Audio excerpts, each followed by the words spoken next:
folks. Welcome to a podcast about Catholic things. This is Eric, the Ambassador of Common Sense, and I'm here by myself.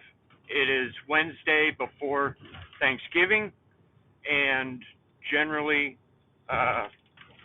my family has their family party on that Wednesday night, so obviously we won't be recording a show tonight. Instead, what I'm going to do is I'm going to thread together 3 old podcasts and kind of revive them.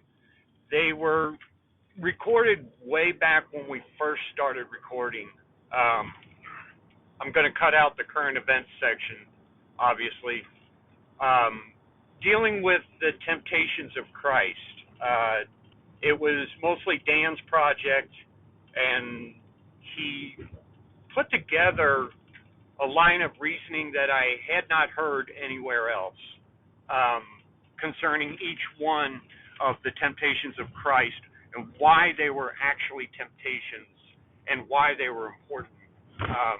And I think it's worth listening to, and most of our listeners have joined us long since we recorded those. So that's why I am bringing those back up. Also, because I need something to play, because we're not going to record tonight. So before I turn to those, I did want to talk a few minutes about a couple different things. Number one, the election. It was disheartening to see the Republicans not take the advantage. And there are certain areas where very obviously they're cheating.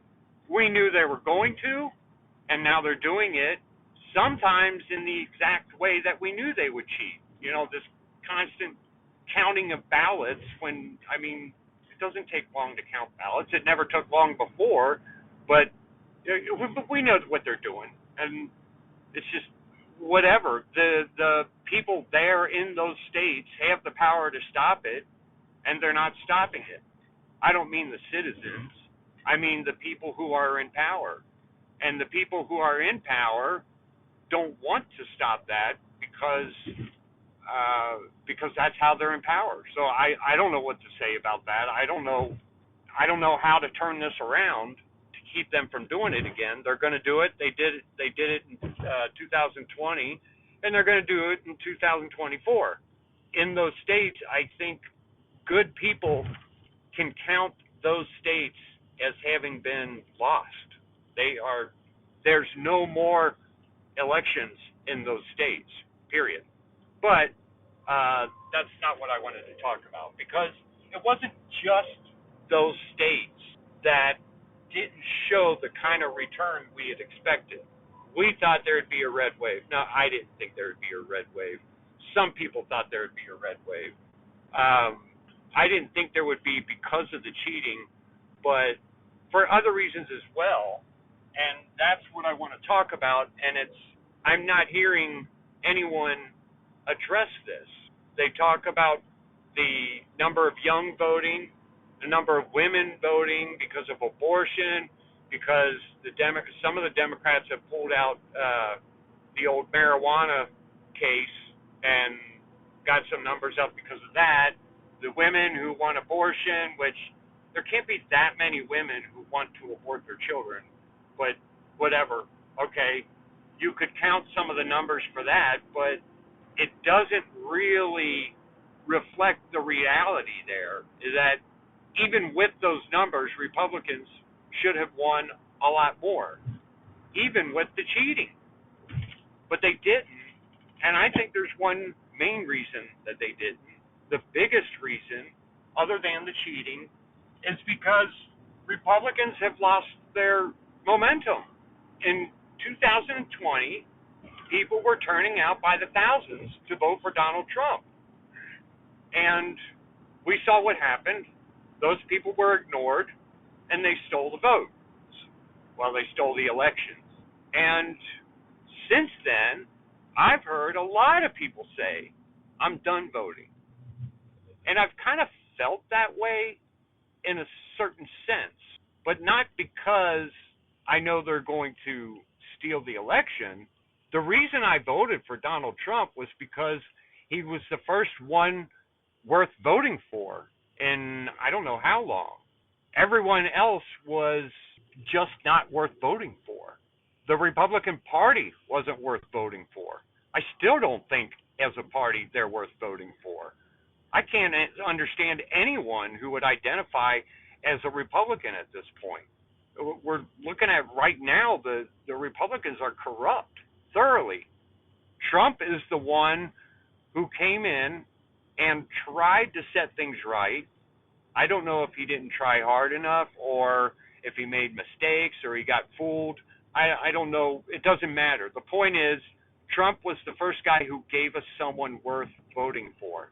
But in that year, when we discovered that there might be someone who could turn this around, he didn't turn around, but we thought maybe there could be someone who would turn around. We discovered that we're not alone, and we discovered that we have each other. And so we realized our numbers are a lot better than we thought. Well, since then, other politicians have come up who are trying to jump on this Trump wagon. I don't know if I'm not trying to say that they are not sincere. What I'm trying to say is momentum started, and it started in the Republican Party, but not necessarily by Republicans, certainly not by rhinos. But we got some momentum going. And then what happened? They stole the election, and a whole bunch of people swore off voting. They said, I'm never voting again. Why? Because they don't listen to the vote, because they stole the vote, which I think is the wrong attitude. If they give me someone to vote for, I will vote. And especially now, the local elections are much more important than they used to be because of the changing abortion laws. So, yeah, I did vote. But I know a whole bunch of people who didn't. And I can count off, just off the top of my head, 10 people who voted in 2020 who did not vote in 2022. So what I want to point out is that the reason we lost so big, the reason we didn't win as well as we wanted to win, is because Republicans didn't vote. And it's precisely because they were so disheartened by what happened in 2020. The Democrats not only set out to conquer us, but they wanted to destroy our enthusiasm. And that's apparently exactly what they did. Not only did they put their guy in when everybody knows that our guy is the one who won, but they picked the most despicable character, the most useless character they could find, just to show us not only can we beat you, but we don't even have to have someone worth voting for. We can get the worst guy we can come up with, combined with the worst VP, and we'll still beat you because we're going to cheat. And when they did that, it sucked all of the enthusiasm right out of the air, and suddenly people aren't voting anymore. And that's what happened in 2022. Nobody voted. That's why we lost. We can blame it on all these other things like abortion and the youth vote and whatever. But we lost because no one voted. That's not to say we would have won if people had voted. I don't know. Maybe they would have just cheated more. But we lost because no one voted. And I'm not wanting to point out the wrongness of not voting. But I would point out it doesn't hurt you to vote. It doesn't do any harm to go in and fill out a ballot. Maybe it'll be ignored. Maybe not. You can even say definitely it'll be ignored. But I think you do have a duty to at least try. And a lot of people didn't. And that's why we lost. The other thing I wanted to talk about real briefly is my trip to El Paso last week. I was supposed to come back to Cincinnati on Saturday night, which meant I would be able to go to Latin Mass Sunday morning. But I got held over, and I had to come back Sunday afternoon. And so on Saturday night, I'm looking around thinking, well, I got to go to Mass now. And I hate going Mass in a city that's not my city. But whatever, I got to find someplace. Lo and behold, in downtown El Paso, they have a Latin Mass at the FSSP. So I went there, and it was a really nice church, charming little church, lots of artwork, statues, everything you could want, except size. It was a very small church. They had 3 masses, I think. I went to the earliest one, the low mass, and it was pretty packed.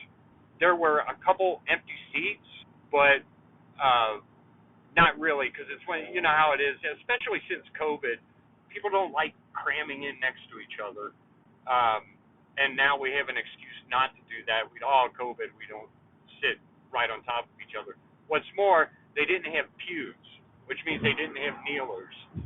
I think the pews are probably being refurbished because it looked to me like it was under construction. So I think the chairs were temporary, and maybe they'll be back. But when I went in, there was a guy walking in next to me. I said, "Is this where they got the Latin Mass?" He said, "Yes."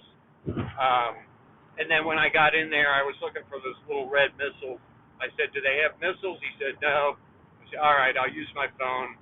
I used my phone, went to Mass, pretty much the exact same Mass that I go to in Cincinnati, which is wonderful. And then after Mass, I had to head back to my hotel to get a plane and stuff. But the guy followed me outside, the guy I talked to on the way in, and he introduced himself, and I can't remember the name. It was a Mexican name, a Latino name. It was like Jose or Ramon or something like that. I wish I could remember it. But he said, "Hold on, I got something for you." He ran back to his car and grabbed a little Daily Missile book and gave that to me. So now I've got a missile that I can travel with. I'd like to thank him. I don't know his name. It was a kind of a short, older guy, maybe 50s, had kind of long hair, gray.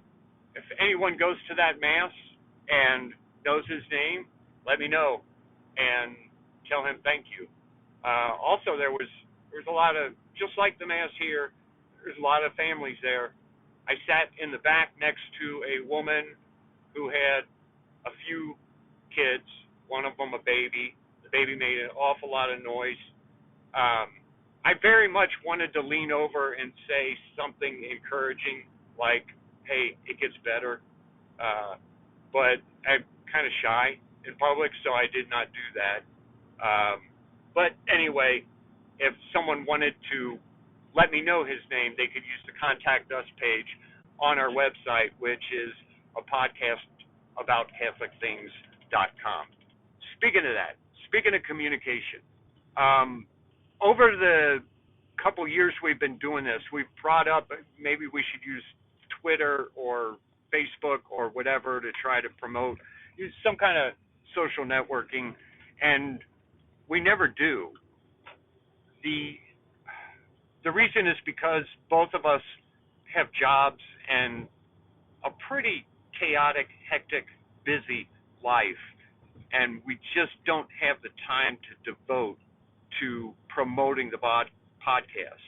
And so I think once or twice we started to, and then it fell off after a week or two, so we never looked back. Occasionally, people reach out to friend me on Facebook because I think there's a way, because I do have a podcast about Catholic Things page on Facebook under my name, and people have tried to reach out to me that way and friend me. I don't want to seem antisocial. It's just that I only use Facebook as a way of communicating with people that I know, like my kids and stuff like that. Like some of them have phones but not service, so we communicate through Facebook Messenger. And that's the only thing, and I do post the podcast when I remember, but usually that's the only thing I use for Facebook. For that reason, I do not friend people that I don't know face to face, which I don't know, seems kind of jerky, but it's just people who have tried to become friends or followers or whatever of stuff that we do. It might seem like we're kind of hands off and snooty and snobby. That's not it. It's just that I only use Facebook for this one thing. Every now and then I accept a friendship because I think the person who friended me is another person. I think, maybe they got the last name of someone I know. Oh, okay, yeah. And then I accept the friendship, and then sometimes they'll message me, or somehow I'll suddenly realize, no, that's not the guy you know, that's someone else, maybe a listener or something like that. And then I end up, again, not communicating at all, which seems really snobby, and I apologize for it. It's just that we do not use any kind of social networking platform in the show other than to post the shows. So if someone out there has tried to reach us through these means and you get nothing back, it's really because probably it might be a month before we even see that someone's trying to get a hold of us. And sometimes it's just that we don't use these means of communicating. If someone did want to communicate with us, really the only way to do it is to use the Contact Us page on the website, which is a podcast about CatholicThings.com or apact.us. Those are really the only ways that you would be able to communicate with us. I apologize for that. It's just that we don't do this for a living. It's a side project, and we have so little time because we're both very busy. That's my explanation for that. I wanted to say that at some point, and this seems like a good time to say it. So now I also wanted to point out something with the whole Ukraine and Russia thing, with this FTX stuff. Obviously now we know for sure that most of our involvement in Ukraine revolves around money laundering. And let's see, I started saying this, I think a month after the whole thing started, after the quote war in Ukraine started, either a couple weeks or a month after that, I started saying, hey, this is all about money. This is about moving large amounts of money. There's a bunch of crooked politicians getting rich off this. That's what the whole thing was. I didn't know the exact vehicle or the exact mechanism, but I knew from the start, and I told you from the start, this whole Ukraine thing is about money.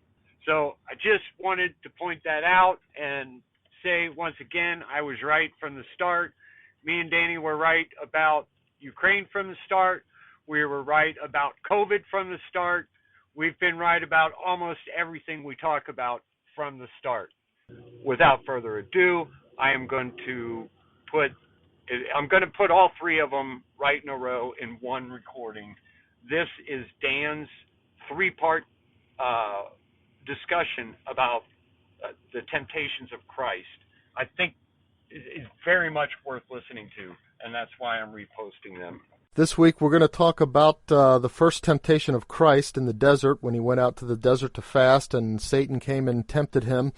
But you know, yeah, go ahead. You were probably going to say the same thing. I keep thinking before we get into that, it just seems like it's something we have to talk about. We can't just let this go. The Pope comes out with this statement, and every news agency in America is reporting that the Pope has changed the church teaching on capital punishment. Right. And something that bears clarifying is, I guess there's a lot that bears clarifying in this, because it can be very confusing to a lot of people. I mean, is this kind of like the Mormon Church changing its teaching on black people? I think a lot of people see it that way. Yeah. And then, wait a minute, the church Oh, the Mormon The Church. Mormon Church, right. Remember Okay. when they, finally God said, oh, you know what? I changed my mind about black people. They're okay now.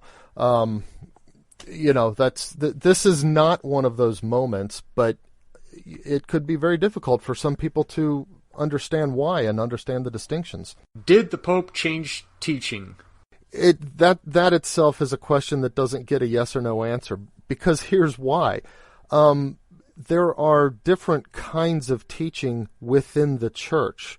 So there are teachings that the popes can make and that the bishops can make, that as long as the content of the teaching is within the constraints and within the broader defined teachings of the church, we're bound by a certain religious obedience to give the assent of our intellect to those teachings.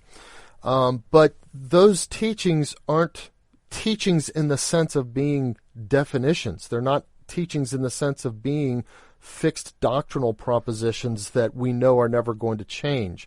They're not dogma.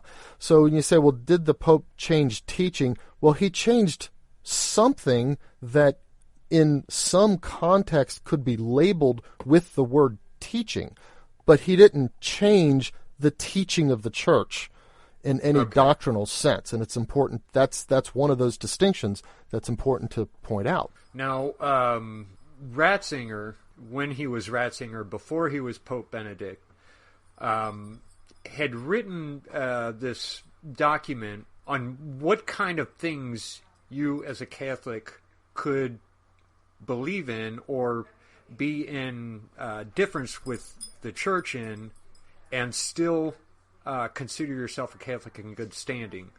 For example, if you were going to proclaim your support for something like abortion, you cannot consider yourself a Catholic in good standing, right? And you can't go to communion. You're not a Catholic if you support abortion. But then he mentioned specifically the death penalty, and there was another, I think, war. Mm-hmm. And whether or not there were just wars, and whether or not you support a war, you could be in disagreement with the official statements from the church and still consider yourself a Catholic in good standing, which indicates to me you do not have to agree with the Pope on this subject. Right. This is clearly one of those things that he's not defining, and I think a lot of the wording of even what he's changing in the catechism, and that's really all he's doing is changing the wording in the catechism. It's kind of clear from the wording of this that we're not looking at something that is a teaching as a universal, but rather an attempt to apply a sort of judicious discernment of the right application of certain principles of the faith to a particular situation. And there's and that same principle comes into case when comes into play when you're talking about war as well. So I think this is one of those. Now, having come from the Pope, we should give it some weight. We shouldn't be nonchalant about disagreeing with the Pope. However, this is not, as we've said, this is not one of those teachings that's falls into under the category of a definition of the Church's doctrine.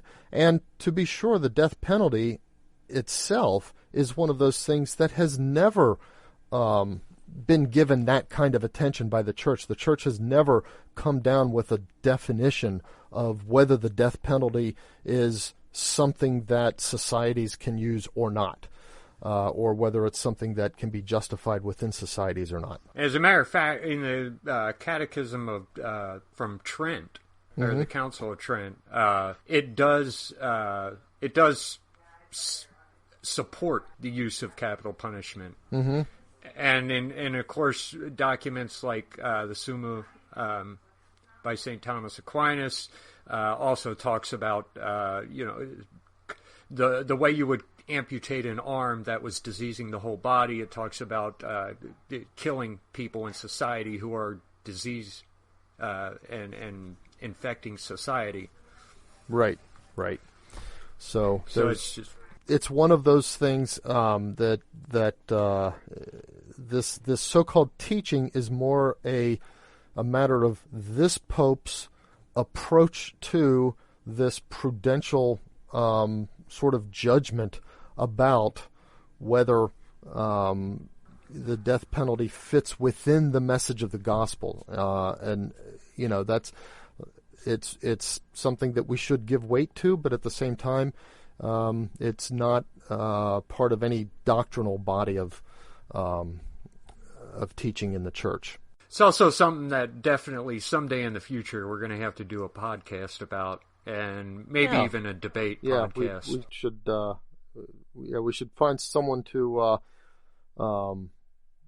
maybe make sure that we have someone on both sides of the issue there for that. Yeah, I know someone on the other side. Jason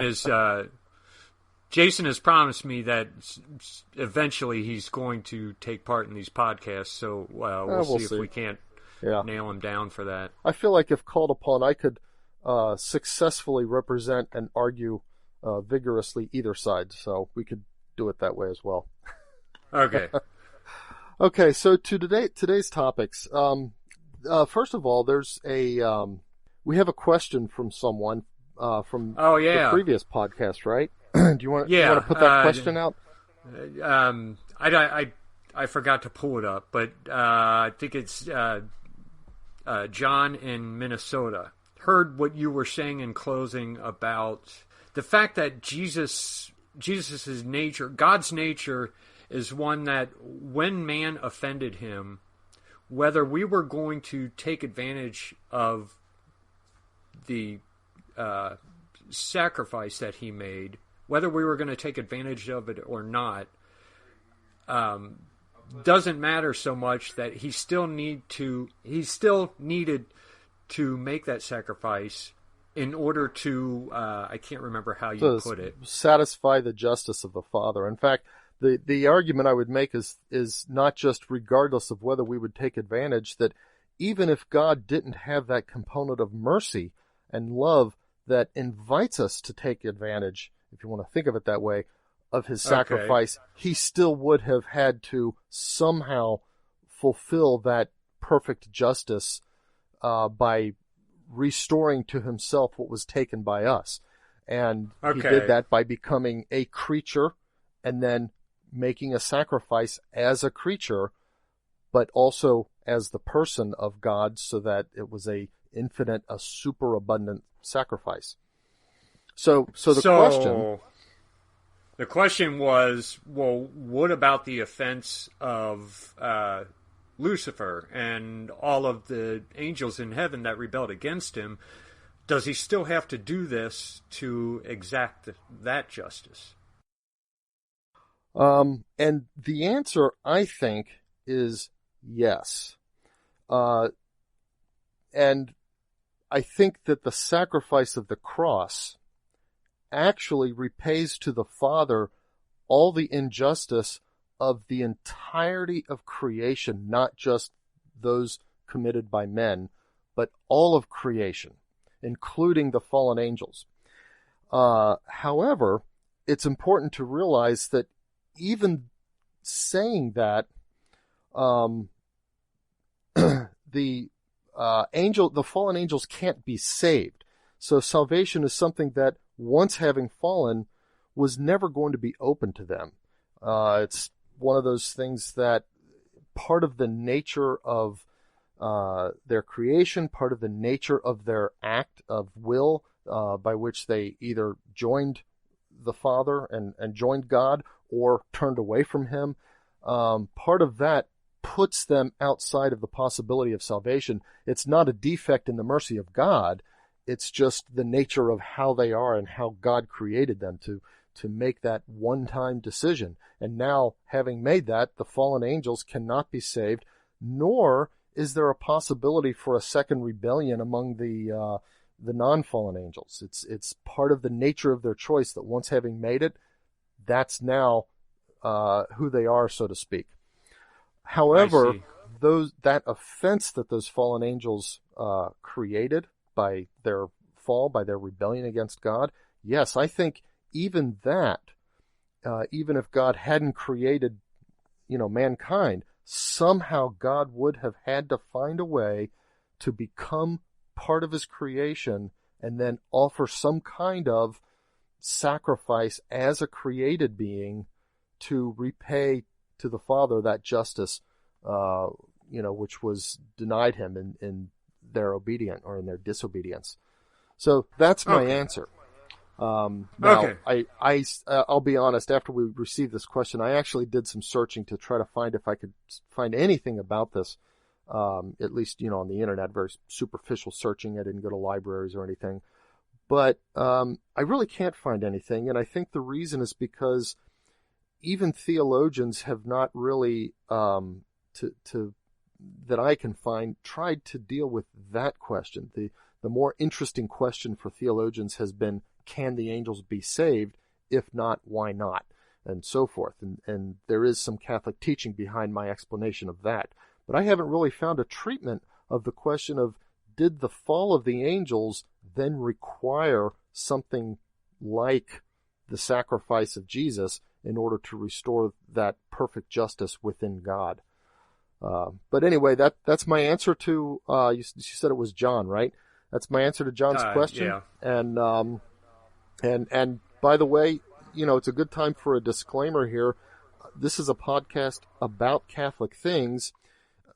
We're not claiming to represent the church. What we're trying to do is just have a discussion as two brothers who are committed Catholics about things of interest to Catholics. And there may be some things that somebody out there, one of our listeners, finds something that we said that maybe we said something wrong. You can find some documentation of that or whatever. Please send it to us. We would welcome that, and then we could open up the discussion again.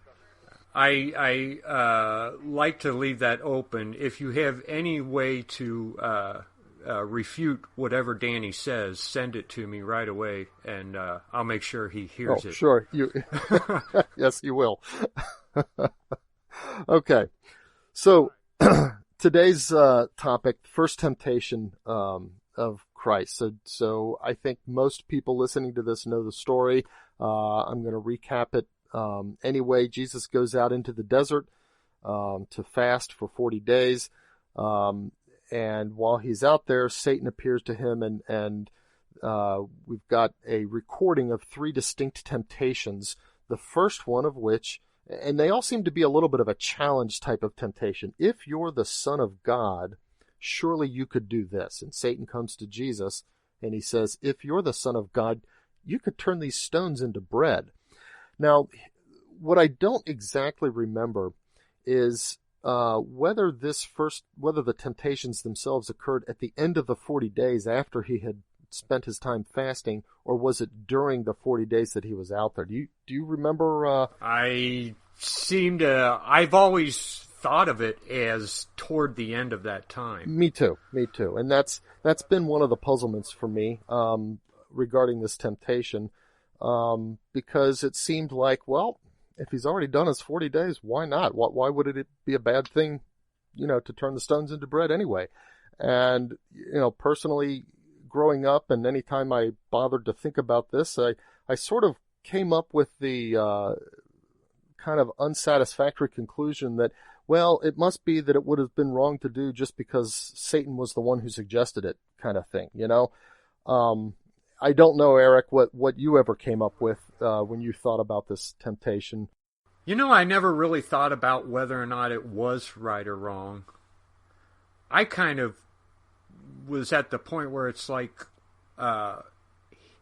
he just spent 40 days without eating. Why did you think this was going to stump him? Well, that's a good point, too. Because it's, not that long before he's going to walk back into town or ride back into town, whatever he's going to do, and he'll probably sit down at a tavern and eat. Yeah. Anyway. So why was it wrong anyway? Because eating bread is not wrong. No, eating bread's not wrong. And when you consider that the stones themselves were created by God, and we know that all of creation, in the creed we say, that through him, through the Son, all things were made. So all of creation was through Jesus, the second person of the Trinity. And so effectively he made the stones, he makes the wheat that is turned into bread, and so all of it is his anyway, and to, turn one into the other, why would that be so bad? And I think there's a lot of symbolic reasons why it couldn't work, and it shouldn't work, and he shouldn't do it. So, for example, if you look at his answer to Satan, he says, man does not live by bread alone, but by every word that comes from the mouth of God. Well, later, what was he going to do? He was going to, at the Last Supper, and of course, there was no way to realize this was where it was going until after it happened. But at the Last Supper, he took bread and he turned it into himself, his body, and he gave it to us to consume. So now we're consuming bread, but not bread alone, because it's not even bread at this point. It's the Word of God. Jesus is the Word of God. He's the complete Word of the Father, the Logos.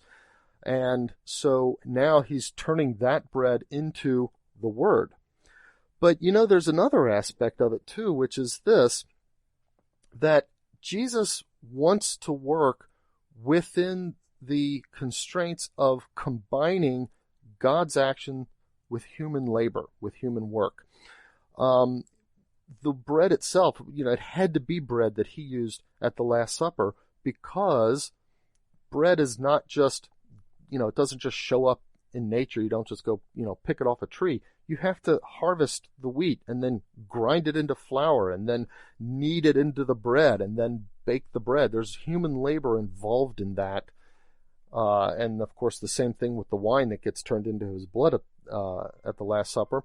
And so bread is a very human labor-intensive thing. Even though the wheat originally comes from the earth and is kind of a gift from God, there's human labor involved.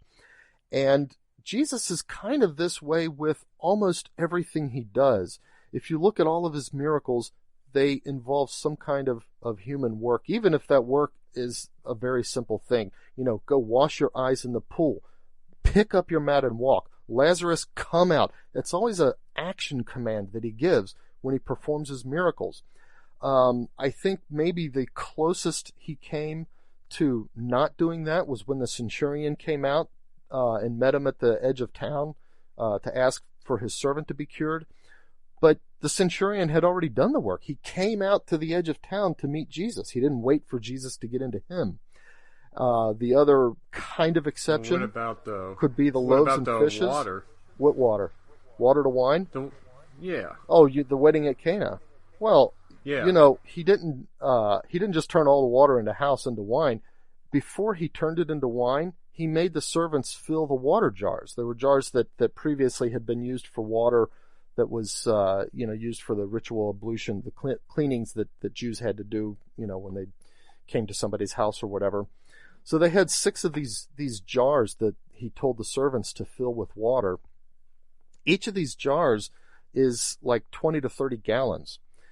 And that would have been too big for them to carry full, so that means they had to transport the water to the jars and fill them in place bit by bit until they were full. Now, that was a lot of labor, and I'm sure that those servants were, just thinking he was a crackpot. What's this guy doing, So even that, in fact, that miracle is probably one of the most labor-intensive miracles that he's performed. Everybody else kind of got off easy. That's a lot of wine. I know, 120 to 180 gallons there, that's... If you're going to have a kegger, Jesus is the one to invite. That's right. I would bring like a 12-pack and then say, Jesus, hey, we're out of beer. Get some water, quick. Everybody, let's go get water. That's right. So, anyway, that's certainly one of the aspects of Jesus' work. It includes human labor. So it would have violated that. I idea to just turn the rocks into bread without any human involvement at all. In fact, when it comes to it, he could have just divinely, made his hunger go away and repaired his body from the lack of food without even eating. But he didn't want to do that. His mission included being a human like us and living within the constraints of human nature. And yes, he did perform miracles, but he did that by asking for something from the Father and then involving some kind of human action with it. And the teachings, well, I don't know if this is doctrine, but I know that it's always been explained that when we pray for miracles, or if a miracle happens, it is always for the glorification of God, not necessarily just to help us. Mm-hmm. Right. It's always goes toward the glorification of God, and if it doesn't, it's probably not a miracle. Well, that's a good point too. Yeah, that's right. Even the resurrection of Lazarus, Jesus kind of made a deal that, he's giving glory to the Father here. He said, "I always give you glory, but I say this for those, who are standing around." And, this kind of touches what we were talking about last week, in that the fact that God wants us to take part in our salvation. When we said that when you fast and when you offer it up, you are participating in your salvation, which is what God wants, is participation. Mm-hmm. Right. So those are the kind of that's the one side of this temptation, but there's also a little bit of another side, and it also goes to the mission of Jesus. And I thought of this. All of this kind of came to me rather recently. I mean, within the last few years. But I thought of this while thinking about the agony in the garden. And I don't know if you remember, Eric, we were having a discussion about the agony in the garden and kind of I think we were actually talking about the play Jesus Christ Superstar, and we were talking about the agony scene in that and how well it might represent, what Jesus was really going through and what he was feeling. And I kind of got to thinking about that after we had that discussion. And I think we kind of disagreed on something, on certain parts of it. But it got me to ask the question, why was there an agony in the garden? Why did Jesus even make this request? I mean, Jesus knew where everything was going. He knew what he was going to do. He knew that he was going to be crucified and everything that meant. Why bother to make this request? And you could say, well, it's only to show an example of always wanting to do the will of the Father. Well, that's not a small thing, okay? But I think it goes deeper than that. I think there's something more significant there. And here's what I eventually came up with. And this thought is what kind of led me to my thoughts on the first temptation.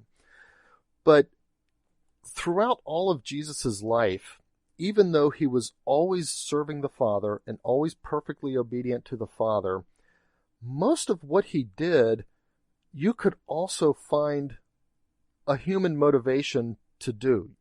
In other words, his human nature and his human will, in some satisfaction of some kind of human inclination, might be inclined to do these things anyway. Not necessarily the totality of them, but all of the various individual things are things that, while obeying the Father, there's also a mixture of perhaps some real human desire to do these things.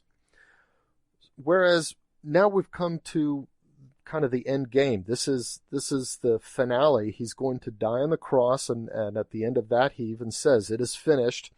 So here's our finale coming up, and this is something that humanly there's no possible way he could want to do.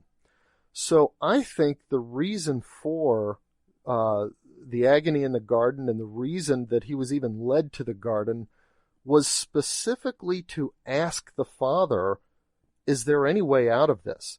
I think he had to make that request so that the Father could say no. And the reason is, remember that it was purely an act of disobedience, not an act of malice towards somebody or anything like that. It was purely an act of disobedience that lost our original justification. And so the final act, are you bumping around back there? I'm sorry.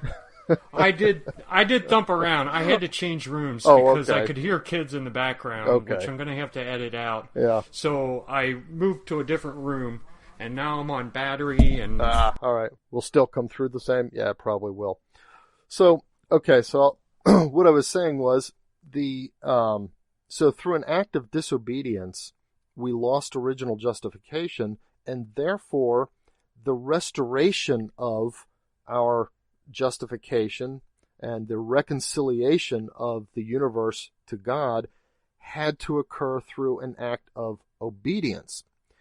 And this was the significance of Jesus asking in the garden, is there any way that this cup can pass without me drinking?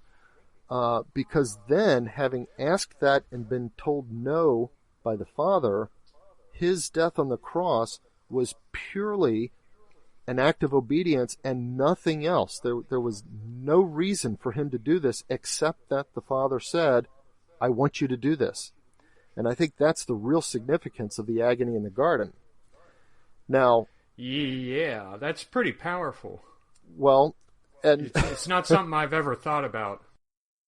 So, well, you kind of made me think of it. So, but anyway, for some reason I happened to be, I don't know, thinking about that time, and just at the right moment, my thoughts crossed. I rarely have two thoughts at the same time. I'm I don't have the capacity for that, but this time it did, and it occurred to me that also is a little bit of a key to understanding the first temptation, which is this. In addition to everything we've already said about wanting to be fully human and the involvement of human work, there's this. Jesus' entire mission is to be, through his whole life, an offering to the Father. He's here to do the Father's work and to serve the Father. If he were to do this thing, to take, let's say, advantage of his divinity, his power to turn these rocks into bread, and to use that not only not for the service of another person, not for the glorification of the Father in any sense, but purely and entirely to serve his own personal hunger, that would pretty much bring an end to his mission. And so that's the other aspect of that temptation, I think, that sometimes maybe gets missed. That Satan, and I don't know whether Satan, would have recognized the significance of this, but by asking this of Jesus, especially if, there's this, okay, the fast is over, well, sure, it would be okay to eat bread, and, all these things, it's a long walk back to town, I could just get a bite right here real quick. All of those human thoughts that might go through somebody's head if they did have the power to do that, but weren't here on a divine mission. Well, because Jesus' mission is to be entirely not for himself, he couldn't do it. And so that's the other. So there's two aspects to that temptation. It's kind of funny because both of them occurred to me at the same time, and I don't know what they have to do with each other. But well, was that part of the devil's intention? Do you think? Was he looking at this and saying? I mean, I wonder if that was in the devil's mind as he tempted Christ. I wonder that too. In fact, I was reading some time ago. I think it was in high school at the time that theologians even kind of debate whether the devil knew, for example, that this person Jesus was the Son of God, was the second person of the Trinity, the one that that they in some narratives of the rebellion that the fallen angels refused to bow down before. Did he know who this was? Was he trying to figure out who this was? Or did he know and he was trying to derail his mission somehow?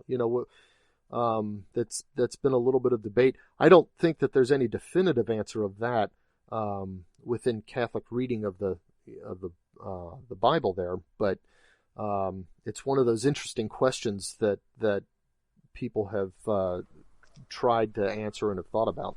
Well, what kind of occurred to me is, as you were talking about this, a couple things. If you look at it from the devil's point of view, or if you kind of take his way of tempting and put it on a timeline, starting off with Adam and Eve, he did not know man very well. And when he tempted Adam and Eve, he didn't use anything that he would have been tempted by. He didn't use any kind of the passions that we have to get him to do something wrong. He used what he knew, jealousy and pride and maybe vanity. And those were the things that he was tempting Adam with. And he says, so, you want to be like God. He didn't mention the fact that they were good to eat. Now, Adam or Eve noticed that they were good to eat. Right. But he said nothing about that. And so that's how he gets Adam and Eve. And suddenly there's the fall. Now, the devil looks at this and he's got to be figuring things out now. He's gotten man to fall from God's graces, and all of a sudden there's these other things that would not have been a temptation to him, and he probably doesn't understand as a temptation to us. Well, that's a like good point. Hunger, lust, and vanity. Or not vanity. Vanity is something. Sloth. Right. Yeah. So these three, the bodily pleasures, he doesn't understand yet. But as he's watching, for the next several centuries, that ends up being one of the easiest ways to get us. In fact, he doesn't even have to do anything. And man is, because of the fall, because of... concupiscence.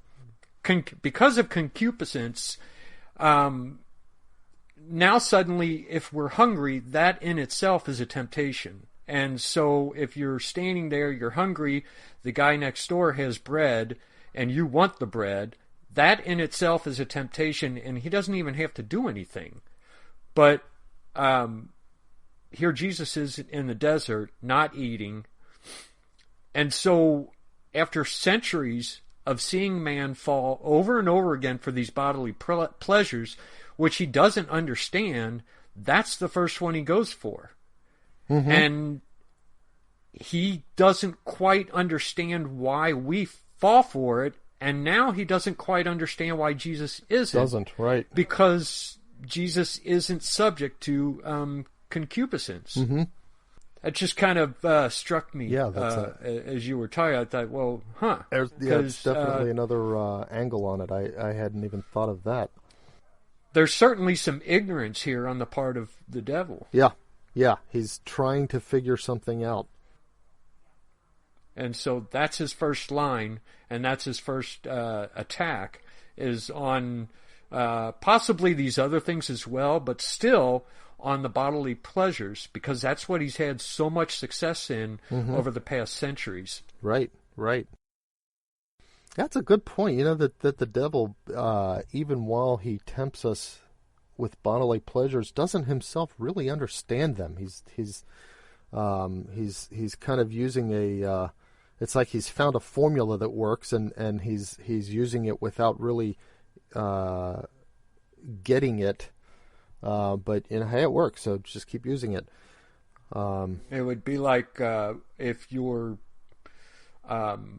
got an animal and you need to get them bred, you don't really understand why the male wants to go after the female, but you know you can do it at certain times, and you know if you bring her in there, you're going to get a baby animal. Yep. So you put them together at the right times, and you know what's going to happen. And here the devil is putting this temptation forward, expecting it to happen because it's always happened in the past, or it's happened often in the past, and it's not working. Fortunately for us, it didn't work. Yeah. Okay, so I think I've kind of exhausted my thoughts on that. The first temptation we stretched out quite a bit. We did. Mm-hmm. The second one, I mean, let's see where it goes. I feel like there's not as much to say about it, but who knows where conversations lead, right? So right. So you wrote a little bit of a blog about it, and I read the blog, but I have no idea what you're planning to say today. So you go ahead and tell me what you were thinking about the second temptation. Well, okay, I'll tell you what. It's probably going to closely follow the blog. The blog is from like 4 years ago, and then some. And I had to go back and reread it to refamiliarize myself with my line of thinking about this. The second temptation, this is the one where the devil takes Jesus to a high parapet. Some interpretations, I think, just say a high place. And he says, hey, if you're really the Son of God, surely you could throw yourself down from this place and the angels will come and bear you up and they won't let you come to harm. And he even has a scripture quote to go along with it about the angels bearing up and so forth. And Jesus gives an answer. He says, scripture also says, you shall not put the Lord your God to the test, or you shall not tempt the Lord your God. A couple different ways of putting that as well. And this one was always hard for me to understand on multiple levels. First of all, why would it be wrong? Let's suppose, Jesus did go ahead and take the jump. Obviously, he knows he's the Son of God, and he also knows that he's not going to come to harm. In fact, he even knows that by his own power as sharing the nature with the Father and his divinity, he can keep himself from coming to harm. I mean, he can fly, right? He can walk on water, he can fly, whatever. So there's a kind of a question of, well, what exactly is Satan tempting Jesus to anyway? Why is it a temptation? And why would Jesus want to do it, even acknowledging that he could? Why is this a difficult temptation in any sense? Why is it an easy walk away? And I don't really have a story for how I happened on this, but it's one of those things that, you meditate on these things and sometimes thoughts just come to you. And what I can come up with is that this is one of those cases, again, where the temptation for Jesus is to make it about himself in this case and not the Father. Obviously, Jesus could have done this, but in doing so, he would be glorifying himself, because the real challenge here that Satan's throwing down is a challenge to Jesus's right to the title of Son of God. And so Jesus is, if he were to follow through with this, he would be claiming that title to himself in a way that doesn't give glory to the Father. Now, we know that later during his ministry, Jesus clearly identified himself as the Son of God. But he did so in a way that he was always deferring to God.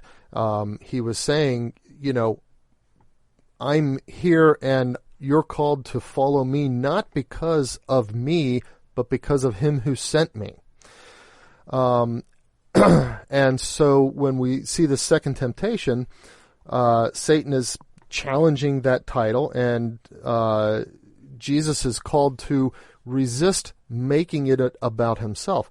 In fact, if you think of Jesus' own response to Satan, Scripture says don't put the Lord to the test, this is as much a rebuke of Satan as it is perhaps Jesus' own fortifying himself to resist this temptation. But in any case, Satan's trying to turn Jesus away from his mission of being about the Father. Now, the interesting thing about this temptation is that it recurs several times in the future when Jesus is in his passion. So at the garden, remember the soldiers came to arrest Jesus, and in one account Peter comes up with a sword and he strikes the high priest's ear, and Jesus says to Peter, "Put your sword away. Don't you know that if I called on my Father, he would not hesitate to send 12 legions of angels?" I forget the exact number. I think it's something like that. Wait a minute. He said that in the garden? He said that, yeah, when Peter was when did you think he said that? It's in the garden. He said, he who lives by the sword shall die by the sword. And yep. That's all I really remember. Oh. Yeah, he said a couple different things in a couple of different accounts, and you know, there's the one account where he heals the ear of the high priest's servant. Yeah. After St. Peter cut it off with the sword, and but anyway, see, here's this point. This is the moment they're coming for him, and he's giving himself over to them. And even now we see that this must be a temptation. I mean, here he was just an hour before praying to the Father, asking, is there any way that this cannot happen, that this can pass me by? Can this cup pass me by?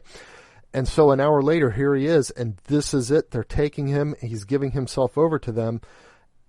And yet he's got this possibility, this reality that he could call on the Father. He could make it about himself instead of about the Father's will. And he even says that to Peter. Don't you know that you know, this has to happen by my allowing it to happen? If I were to call on my Father, yeah, it would be over, you know, without a struggle. So, okay. So that's another case where the temptation kind of sort of peeps its head up. It's not full on now. But there's another case. A couple other times when he's hanging on the cross and everybody else is trying to tempt him. Well, exactly. To come down from the cross. Exactly. That's, you know, in fact, it's kind of funny because the words almost echo the words of Satan. You know, surely if you're the Son of God, and this is what the people say, hey, if you're the Son of God, come down from that cross. Show us. We'll believe, you know. And so it's not only a sort of taunting temptation, not only a temptation to glorify himself, but even that temptation to accomplish something that he could, in a human way, justify as a good result. Hey, it'll get people to believe, right? If I come down from the cross, then everybody standing here will believe, and that'll create this immediate surge of faith for the start of the church. Well, of course, deeper reflection allows us to see that no, it could not have happened that way. It had to happen the way it did. But that's the temptation. And so, and you know, for us, I think that's always a temptation, you know, that Jesus warns us against throughout his ministry. He's telling us to not make our glory something that we strive for. He says, you know, when you give, don't let the right hand know what the left is doing. And he talks about both works of charity and prayer. Do it in secret. Then your Father who sees all things will reward you. So, you know, I don't know about you, but, you know, Eric, when you even approached me with this podcast idea, you know, this is one of those big things that it's a really big kind of temptation for me is to think about glorifying myself. I mean, you approached me with this podcast, and to my shame, perhaps some of my first thoughts were, oh yeah, that would be so cool because, Eric comes up with really good stuff and I'll get to have my name in there and be associated with doing good things and have people recognize me as dispensing wisdom and so forth. And I don't even have to be the wise one. But, this was all about my glory. You're not getting any of the glory. I don't know why you were thinking that. Well, you see, that's the temptation, though, isn't it? Okay, so, but that's the thing, and of course I don't know how anybody who's in kind of a public spotlight resists that temptation, because to me that's always there. I love being recognized for just about anything that that's worthy, whether it's goodness or smartness or whatever. But this is something that Jesus has several times reminded us not to seek our own glory, especially. In fact, he even says that those who perform good works in a way that others can see it, in a way that's ostentatious and draws attention to themselves, they've already received their reward.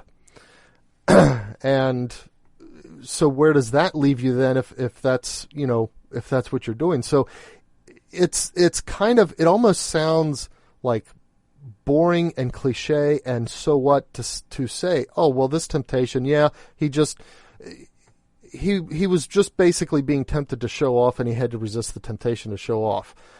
That it's hard to not reduce it to that, and to see how deeply important this humility is that is associated with this second temptation. Well, see, as a kid, I always looked at that and thought, like, maybe he's being tempted, like, for thrill seeking, like bungee jumping.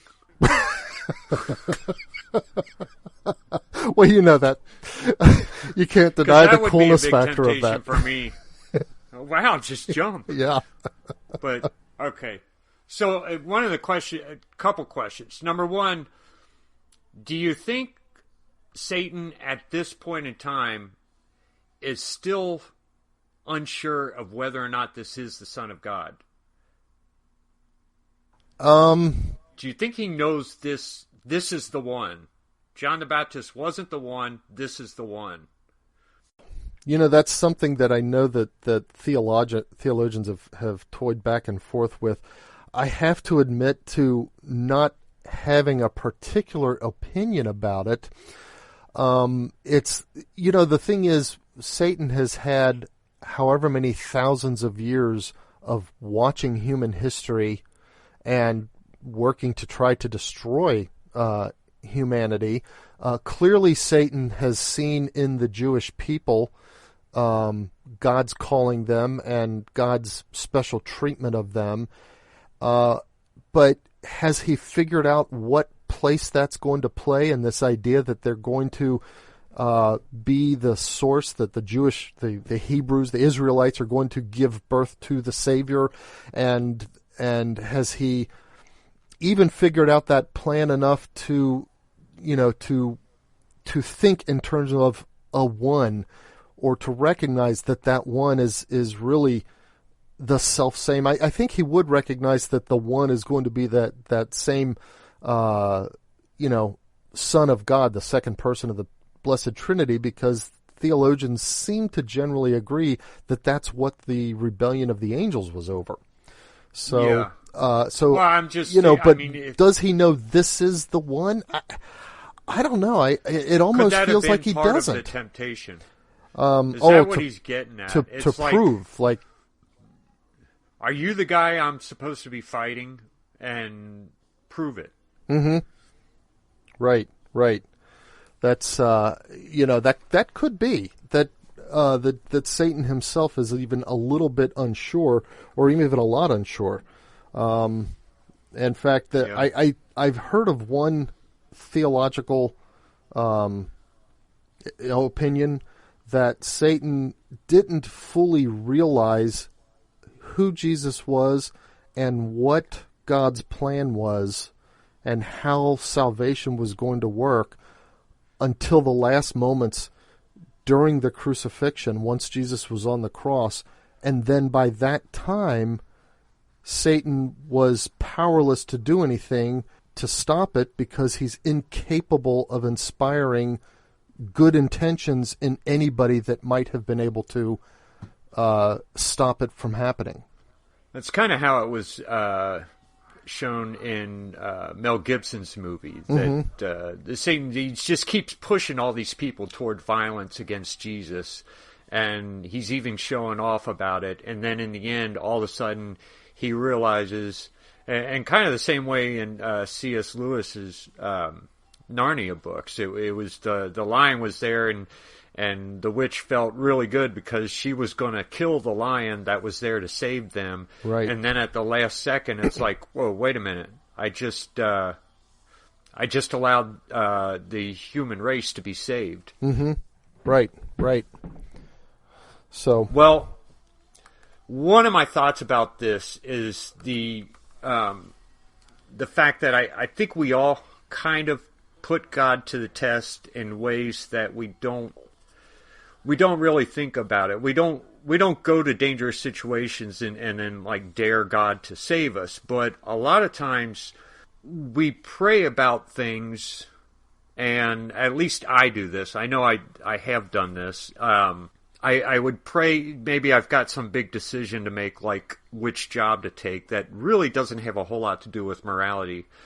But I have a hard time deciding which job to take, and then I say, I'm going to do this, and if God stops me from doing it, then I'll know that I'm not supposed to do it.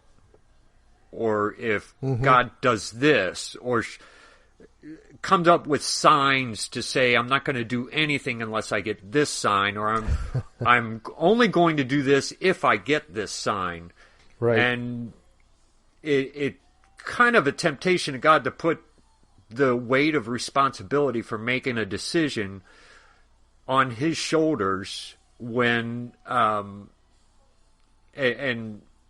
relying on him to change your answer if you're making the wrong decision. Right. Holy cows. Hold on. What? I just realized I didn't have my computer plugged in. Oh. Let's see. Do I got power yet? Get that got battery that battery going. Almost there. Did you hear a beep? No, I didn't.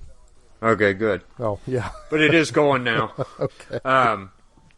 Okay, so then, I mean, we instead of asking for guidance and then just making our decisions, we try to put it in a way that it would be impossible to make a bad decision. And then I think this is a problem because we will often make bad decisions, and it's really got nothing to do with God's will. It's just that we've done something that's going to make us miserable in the future.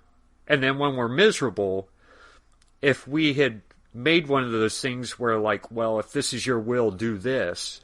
Oh, we'll be tempted and then to blame nothing God. happened. Yeah, because it's like, well, now I hate this job that I'm in, and I have to go there every day anyway, and it's all your fault, God. Why didn't you stop me? Yeah. And it's not always the role that God plays in our life. He gave us free will, not just free will, but He gave us wit and understanding and knowledge to figure out how we should do things. And a lot of times we're going to do things that we look back on and say, well, that kind of was a bad decision, or I could have made a better decision. Mm-hmm. And then it's not like fate, right, where you're supposed to do this. It's more like you can do either one, and then one might make you miserable, and now your decision is how to handle that misery. Right, right. And we look at all these choices that we have to make, and we think that there's something we're supposed to do. as if from the beginning of time, this job was for me. And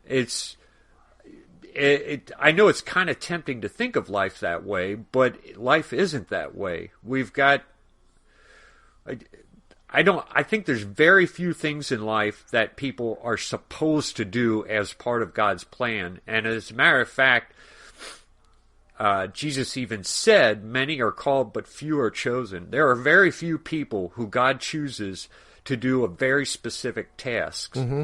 Right. But He opens up salvation to us in no matter where we are and no matter what decisions we've already made.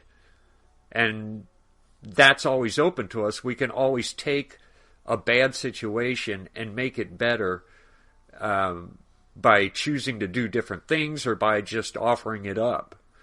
Right. I kind of feel like it's you're kind of tempting God by saying, God, keep me from doing this if this is a wrong decision. Right. Instead, the better way to do it is just ask God for guidance and knowledge and wisdom and understanding, and then make the decision. And another thing is when you say something like, "I'm going to go to church every morning," and then the first morning you sleep late because your alarm clock went off in the middle of the night. And then there's this thing where you want to dismiss your decision and because it was a hard decision and say, well, God must not want me to go to church every morning because the alarm clock went off. Yeah. And you're kind of putting God to the test in a sense when you put on his shoulders these decisions that you have to make. Right. Right. Yeah, that's true. Because I mean, if your alarm went off in the middle of the night, you say, well, gee, God, what, you don't want me to show up at church, right? And God's obviously, his mind is probably somewhere along the lines of, if you want to go to church, go to church. If you don't. But don't put that on me. It's your free will. You can do it if you want. Even if your alarm did go off in the middle of the night. And the hardships are opportunities, sometimes opportunities to grow closer to God, sometimes opportunities to grow in some specific virtue like fortitude, sometimes just opportunities to reflect and develop even worldly wisdom so that we don't make similar mistakes in the future and so forth. But the to treat it as though somehow if we knew God's plan, each moment in our life would kind of string together as a series of happy states, just doesn't bear out. In fact, we see that even those who are called sometimes do things that were not the right decision in the worldly sense, and it leads to some kind of misery or whatever. Sometimes it's something that they did that's specifically sinful, but sometimes it's just that, hey, they thought this would be the outcome, and they made a dumb mistake, and it was a different outcome. St. Francis of Assisi did that a lot. I mean, there was the time he thought he was supposed to build churches because God said, see my church and rebuild it. So he went and took his father's money to try to rebuild that specific building and things like that. Right. But, having, made mistakes, the thing is, he acted. And that's one of the things is that part of putting God to the test can sometimes be a excuse for inaction. When acting is more important than whether you act this particular way or that particular way. Now, of course, when we, as you explained, we're not talking about matters of do I do something sinful or non-sinful. It's just given two non-sinful ways to approach something, given, a decision, I've got to take some kind of job. I have to feed my family. Do I take this one or that one? Well, you've got to at least take one. You can't become paralyzed and say, well, since I don't know which job I'm going to take, God hasn't shown me yet, so therefore he must want me to sit around and wait and do nothing and not get a job and not have the money to feed my family. Yeah, that's very much, I think, part of this temptation. And even that, it's kind of like a not necessarily in front of people, but in your own mind. It's glorifying yourself. It's elevating to a level of warranting special what's the word here? Special commission by God aspects of your life that simply don't deserve that. Yeah, there's a little bit of pride there. Okay, that's all I got on it. So, yeah, I think we've kind of exhausted that temptation. But I think we're going to... Hello, folks. This is a podcast about Catholic things. I'm Eric Engel, here with Dan Engel. You just wait your turn before you talk. All right, you sorry, wait man. for me to introduce you? Go ahead, okay. Do it. This is Dan Engel.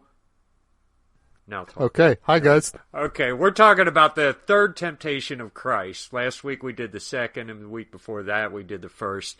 And this is the one that, as a kid, I always scratched my head at this one because, as it looks to me, we've got God, the creator of all things, the King of Kings, being told by the devil, who is subject to him, that if he worships him, then he'll give him all this ruling power, which he didn't need. And that always confused the heck out of me. Yeah, it did me too for very much the same reasons. And this is one that I kind of hit upon this. And I'll tell you when. It was during the time when I don't know if it was Live Action or if it was some other group but they were basically going in and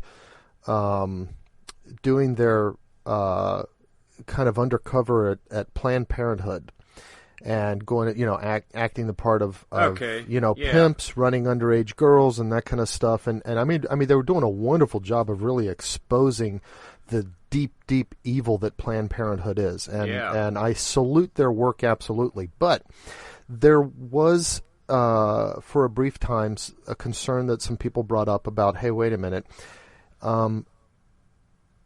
As Christians, should we support this kind of activity since it involves lying?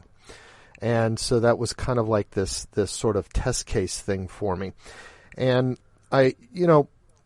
personally, I'm one of those who believes that every lie is an offense to God, that to be quiet and to simply not speak, there are plenty of times when that's okay.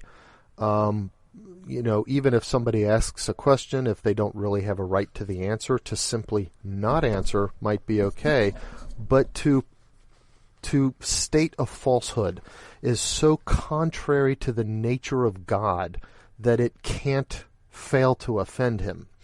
So even things like undercover detective work and lying to suspects under interrogation and stuff like that, things that have a real, we've come to accept them as having a real expedient value in our society.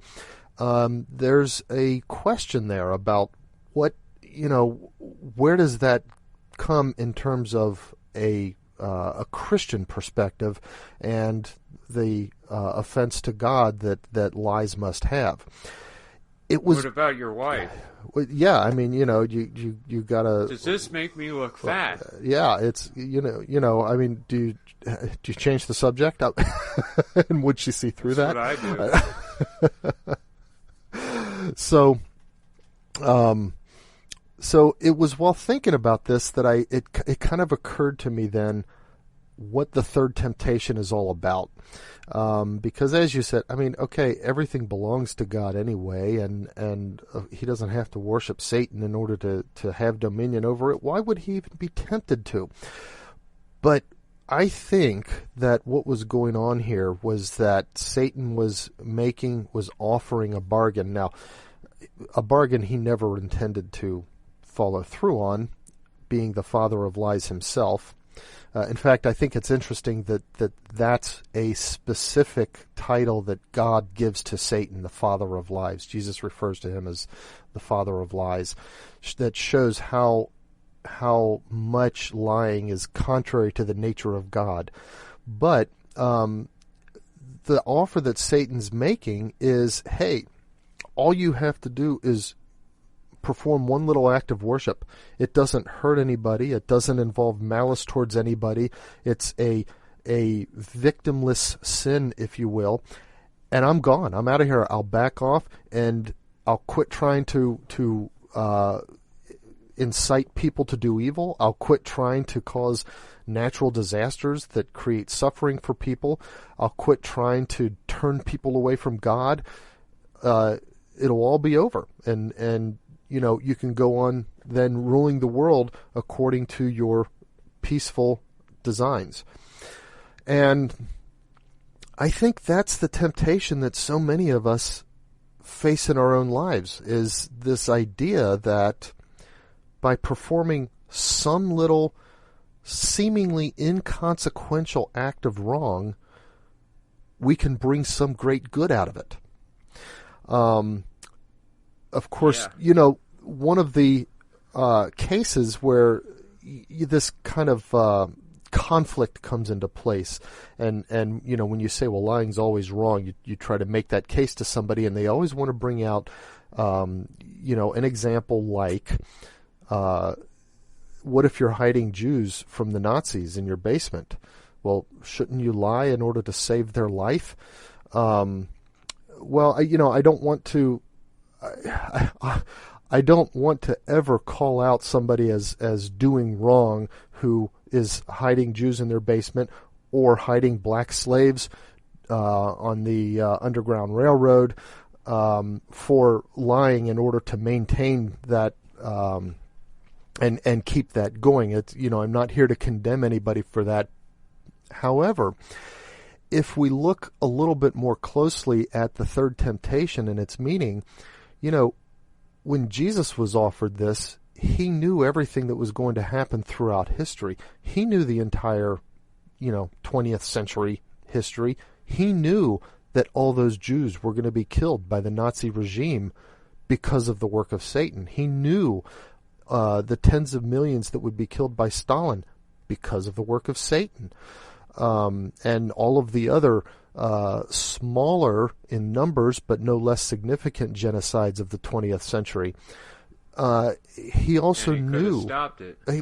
Presumably that's the temptation. He could have stopped it with a simple act of worshiping Satan that wouldn't in itself have seemed consequential to anybody.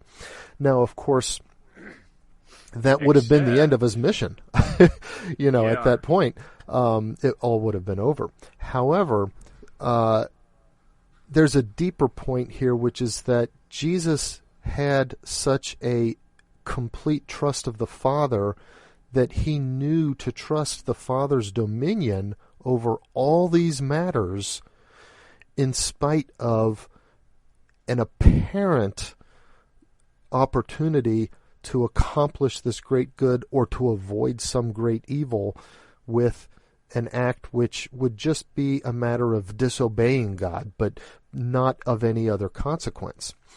And I think that's where sometimes it comes to us. I mean, we've got the lies that we tell in order to maybe take advantage of some sale, employees or to make your wife happy. Or to make your wife happy. Employees and family only. Well, okay, I'll call you my brother.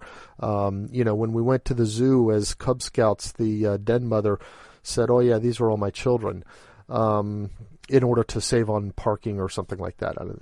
But sorry, I just lost my mouse. Just the mouse. Hold on, I think I'm okay. The mouse. Okay. What are you doing with the mouse? That's what I do. I use a mouse. You hold the mouse. I'm you talking to it? Computer.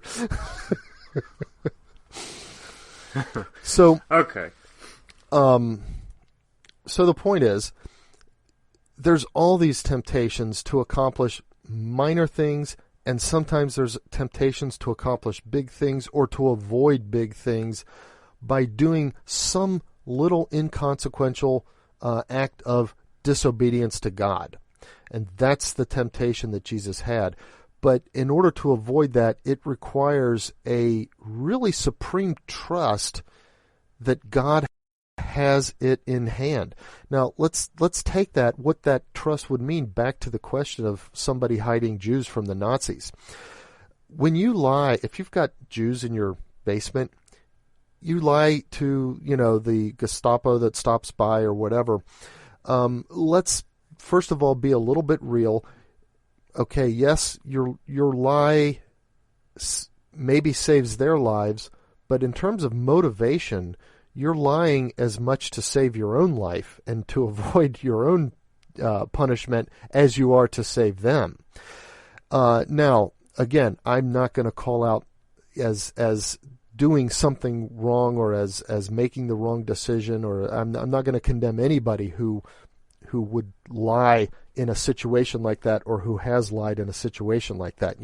Hats off to so many people. This is, just a hypothetical thing, and it's just kind of something to think about here in connection with this third temptation of Christ. What if the real plan of the Father, what if the will of the Father in his dominion over all things and his complete providence of all things was to be served not specifically by you saving your hide by telling that lie, or not even specifically by those particular Jews' lives being saved by you telling that lie, but rather by, for example, your witness to the wrongness of what was being done to them by placing yourself between the Nazis and them and taking the consequences of that by joining them in whatever was going to happen to them. Maybe that's what God might have been calling somebody to do in a situation like that. Now, again, like Saint Maximilian. Kind of like, yeah. I wonder if we should tell that story. Yeah, we should briefly. Yeah. So, okay. Do you know the backstory about the escape? I know that he was in a camp with Jews, and I think one escaped. Either escaped or tried to escape. I forget whether there was really an escape. But so the deal was he was going to the guard there was, or the warden was going to. He said he's going to kill 20 Jews to pay for the one that escaped. That's right. That's right. Yeah, and Maximilian had he had some kind of contact with one of them in there and was trying to convince him that God does exist and God loves him, something like that. I don't remember that part of it. What I remember is that one of the men who was going to be executed was a father. He had a family, and and by the way, this execution, it wasn't being marched out and shot. It was being starved to death. It was a very painful execution. So Maximilian Kolbe said, "This is just a numbers game to you. Take me instead of him." Right. And then they put him in a little cell and stopped feeding them and stopped giving them water. How long? It was like 20 days. Oh, something like that. Yeah, just agonizing. I mean, you can only imagine. But yeah, that's a good. I hadn't even thought of Maximilian Kolbe when I was writing this stuff. And all of those, from some of the accounts, all of those Jews were converted to Christians and were singing praises to God in the end. Mm-hmm. And I think Maximilian lived longer than they wanted him to, so they finally shot him. Yeah, something like that. So that's, but again, that's, look what he was able to do with his willingness to simply stand up and say, this is wrong, I'm going to join these people. And like I said, I'm not trying to say that people who lied their way along the moving Jews out of occupied areas or black people along the Underground Railroad or whatever. This isn't a condemnation of anything they've done or how they've handled it. It's just using the fact that these real situations did happen in history. It's just using that as a little bit of opportunity to reflect on this part of Scripture. That's what I'm doing here. Because those are the kinds of things people always say, well, is it a sin in this case? Right, right. They want to press the hard cases. Yeah, okay. But if you have a principle and you want to really think about whether or not you believe in that, what you need to do is take it to an extreme and then test it. Yeah.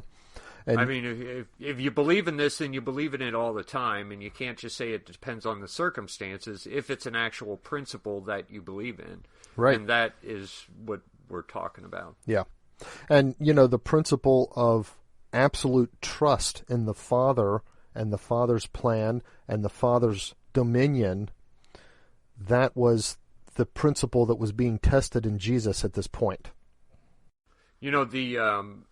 The Jesuits, when they were being sent into England, back when they were putting Catholic priests to death, when they trained the Jesuits to come in and minister to the Catholics who were here, they would train them on how to dodge questions about being a priest without lying. Oh, right. Right. And some people think of that as a little bit of copping out, or of, okay, you're just misleading anyway. Why not just lie outright, and treating it as though it would have been the same? But, that's how the Jesuits got that reputation. Right. But, the thing is, there's a real case to be made, and they made it, and they, I think, had an understanding of this at that time, at least the Jesuits of that time, that it's not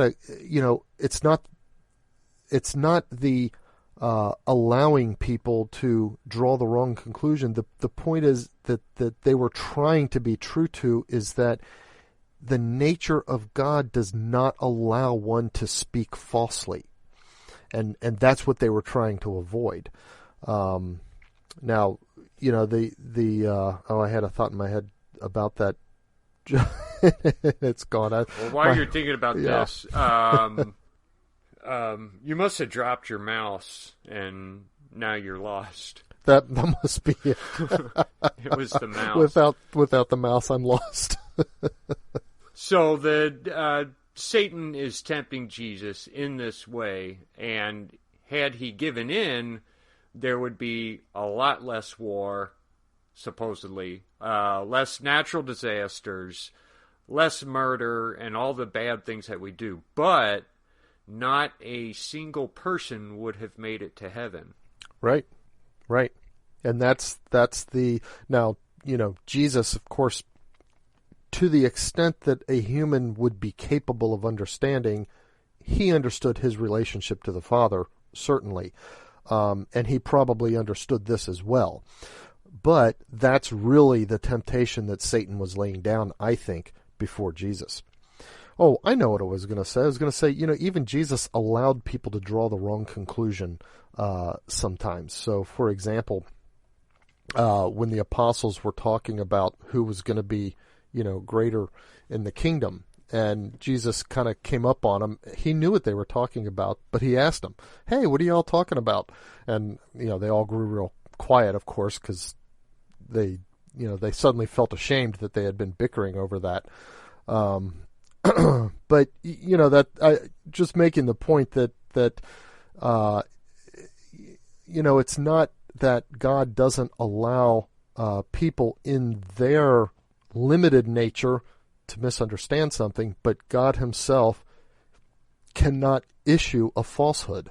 And that's what the Jesuits were really being true to in that training you were talking about. But this third temptation, I mean, the lie thing, the reason the lie thing is such an easy one to come up with as a analogy for the temptation is because lying itself in many cases is inconsequential in a worldly sense. And so,